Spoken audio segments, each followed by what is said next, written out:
Boa noite, que o amor de Maria e que o amor do nosso Senhor Jesus Cristo inunde o coração de todos vocês.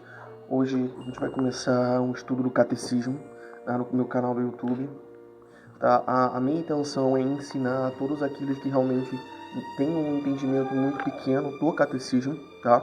A gente vai começar do parágrafo 1 até o final do Catecismo, ok? O livro do Catecismo que a gente vai estudar é a edição, né, a nova edição, tá, do Catecismo. Esse daqui, ó, amarelinho, não sei se vocês estão conseguindo ver, ok? Então a gente já vai começar, tá?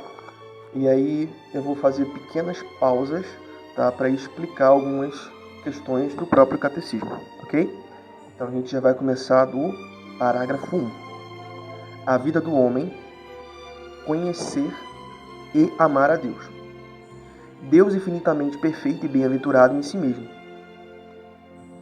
Para fazer o participar de sua vida bem-aventurada, eis porque, desde sempre e em todo lugar está perto do homem. Chama-o e ajuda-o a procurá-lo, a conhecê-lo e amá-lo, com todas as suas forças. Convoca todos os homens dispersos pelo pecado para a unidade de sua família, a Igreja. Faz isto por meio do Filho que enviou como Redentor e Salvador. Quando os tempos se cumprirem, nele e por ele, chama os homens a se tornarem, no Espírito Santo, seus filhos adotivos e, portanto, os herdeiros de sua vida bem-aventurada. Parágrafo 2. A fim de que este chamado ressoe pela terra inteira, Cristo enviou os apóstolos que escolhera, dando-lhes o mandato de anunciar o Evangelho. Ide, pois, fazer discípulos entre todas as nações e batizai-os em nome do Pai, do Filho e do Espírito Santo. Ensinai-lhes a observar tudo o que vós tenho observado. Eis que estou convosco todos os dias até os fins dos tempos. Então, eu vou fazer uma pequena pausa aqui para explicar. Basicamente, a gente é convidado naturalmente a conhecer a Cristo, a conhecer a Deus. Tá? Então é muito importante que a gente tenha isso em mente.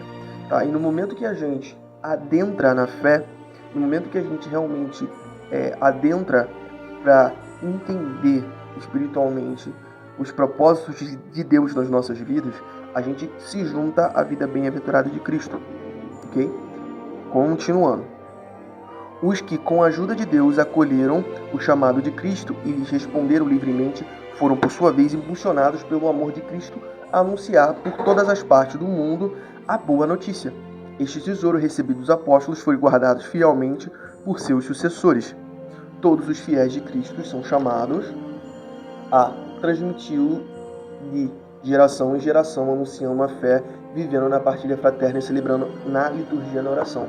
Isso daqui, basicamente, meus irmãos, quando a gente lê, o Catecismo ele deixa muito claro, tá, que é de vital importância a gente preservar a tradição católica, a gente preservar a sucessão apostólica, tá? Porque todos os sacerdotes que guardaram as escrituras, né, os monges escrivãos, né, da Idade Média, ou entre os séculos V ao século X, basicamente eles ajudaram no entendimento da Bíblia, no entendimento teológico e, claro, através dos concílios, né, fazer a análise de quais escrituras, tanto do Antigo Testamento, mas principalmente do Novo Testamento, que eram sagradas ou não.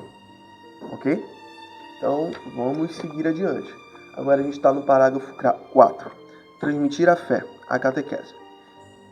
Bem cedo se passou a chamar de catequese o conjunto de esforços empreendidos na Igreja para fazer discípulos, para ajudar os homens a crerem que Jesus é o Filho de Deus, a fim de que, por meio da fé, tenham a vida em nome dele, para educá-los e instruí-los nesta vida, e assim construir o corpo de Cristo. A catequese é uma educação da fé das crianças, dos jovens e dos adultos, a qual compreende especialmente o ensino da doutrina cristã, ministrado em geral de maneira orgânica e sistêmica, com o fim de iniciá-los na plenitude da vida cristã, sem confundir-se com eles A catequese articula-se em torno de determinado número de elementos da missão pastoral da Igreja, os quais têm um aspecto catequético e preparam a catequese ou nela derivam o primeiro anúncio do Evangelho ou pregação missionária para suscitar a fé. Busca das ações de crer, experiência da vida cristã, celebração dos sacramentos, integração da comunidade eclesial, testemunho apostólico e missionário. A catequese está intimamente ligada a toda a vida da Igreja, não somente a extensão geográfica e o aumento numérico, mas também e mais ainda o crescimento interior da Igreja. Sua correspondência ao desígnio de Deus dependem de sua catequese. Os períodos de renovação da Igreja são também tempos fortes de catequese. Isso porque, na grande época dos padres da Igreja, vemos santos bispos dedicarem uma parte importante do seu ministério à catequese. E é a época de São Cirilo de Jerusalém e de São João Crisóstomo, de Santo Ambrósio e de Santo Agostinho, e de muitos outros padres cujas obras catequéticas permanecem como modelos. O ministério da catequese sempre colhe dos concílios renovadas energias. O Concílio de Trento constitui nesse ponto. Então a gente vai dar uma parada para explicar aqui. Basicamente, a catequese é muito importante em 3 pontos básicos, né? Renovação da Igreja, constituir na fé pessoas realmente fortes espiritualmente. Em que sentido? A catequese ela dá uma base racional e espiritual para que a gente realmente consiga entender os mistérios de Deus. Beleza? E a última, para que a gente consiga também manter a tradição, para que a gente não perca aquilo que realmente, através dos grandes santos, através dos leigos que deram a sua vida para manter essa tradição à risca, tá? Para que a igreja não se perca e também para que a igreja se mantenha em unidade, ok? Vamos continuar, tá?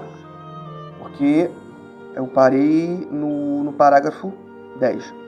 Um exemplo a ser sublinhado, deu à catequese prioridade em suas constituições, em seus decretos. Está ele na origem do catecismo romano, que também leva o seu nome e constitui uma obra de primeira grandeza como resumo da doutrina cristã. Este concílio suscitou na igreja uma organização notável da catequese, e graças a santos bispos e teológicos tais como São Pedro Canísio, São Carlos Borromeu, São Turíbio, São Roberto Belarmino, levou à publicação de numerosos catecismos. Diante disto, não é de se estranhar que, no dinamismo que seguiu o Concílio do Vaticano II, considerado, né, pelo Papa João Paulo VI como o grande catecismo dos tempos modernos, a catequese da Igreja tenha novamente despertado a atenção. Dão testemunho deste fato o Diretório-Geral da Catequese de 1971, as sessões do Sínodo dos Bispos dedicadas à evangelização. Ok? Então, a gente fecha aqui, tá? Até o parágrafo 10. Basicamente, a questão do entendimento catequético, tá? Então, você vê que a catequese, ela é um compilado testemunhal, um compilado teológico, um compilado de algumas partes da Escritura que reforçam o ensino da catequese para que as pessoas se mantenham em unidade dentro da fé católica. Então, por isso que é importante a gente ter a catequese como uma base teológica e também como uma base de tradição para que a gente consiga entender todas as razões que se tem dentro da fé, dentro da Igreja de Cristo. Okay? Sem isso, a gente não consegue manter a unidade e a gente não consegue ter o conhecimento de todos os sacramentos da Igreja, o porquê desses sacramentos, tá? De toda a tradição da Igreja e porquê dessas tradições, tá? E também o porquê das interpretações dadas da Sagrada Escritura da Igreja. Então é isso, meus irmãos. Espero que tenham gostado, tá? Fiquem na paz e viva Cristo Rei.